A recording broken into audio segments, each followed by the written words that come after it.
And so when you have that point of view, then literally the world becomes your library to help you to become better at your craft. The world becomes your library to help you improve your craft, better your craft. Yes, indeed. First, you will fail at some point in your life. Accept it. You will lose. You will embarrass yourself. You will suck at something. They don't care about what you're doing. They don't care about what you're doing. They don't try to destroy you. They actually will try to build you up versus destroy who you are as a person. So that's where I'm at now in life, is most people who do that, they're in a very dark, dark place. The more you do, the more you realize you can do.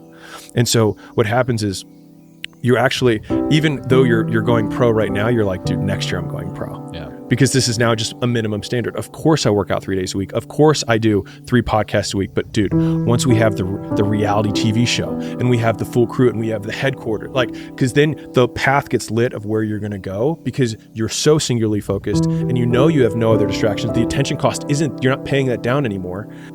I'm telling you, embrace it, because it's inevitable. And I should know. In the acting business, you fail all the time. Early on in my career, I auditioned for a part in a Broadway musical. Perfect role for me, I thought, except for the fact that I can't sing. Those feelings of failure are so hard. They're so hard to get over, and they overwhelm people, and some people can't get past them. And then every time some new thing comes up, when you have to rise to the occasion, you have to perform, you think about that time you failed, and it fucks your head up, man. You think, I'm a fucking loser, I can't do this, I'm gonna fail, I'm gonna fuck up, you know? Like bombing. Like, how many times have you had a bad set and you're like, God damn it, I suck at comedy, I can't do this. I can't do this. I suck at comedy. There's a quote from one of my English teachers at BERAYEN named Mr. Fisk. He had a great quote that said, rest at the end, not in the middle. And that's something I always live by. I'm not gonna rest, I'm gonna keep on pushing now. There are a lot of answers that I don't have, even questions that I don't have. But I'm just gonna keep going. I'm just gonna keep going, and I'll figure these things out as we go, right? And you just continue to build that way. So I try to live by that all the time.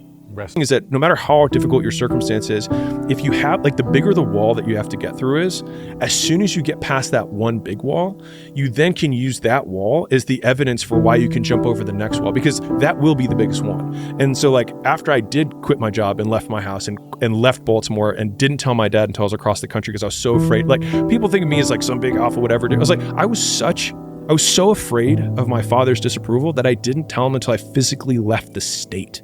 Once you realize that you are not alone, everybody that's talking to you about how jacked up you are, only thing they've done better than you is they've hidden their fucked up world better than you have.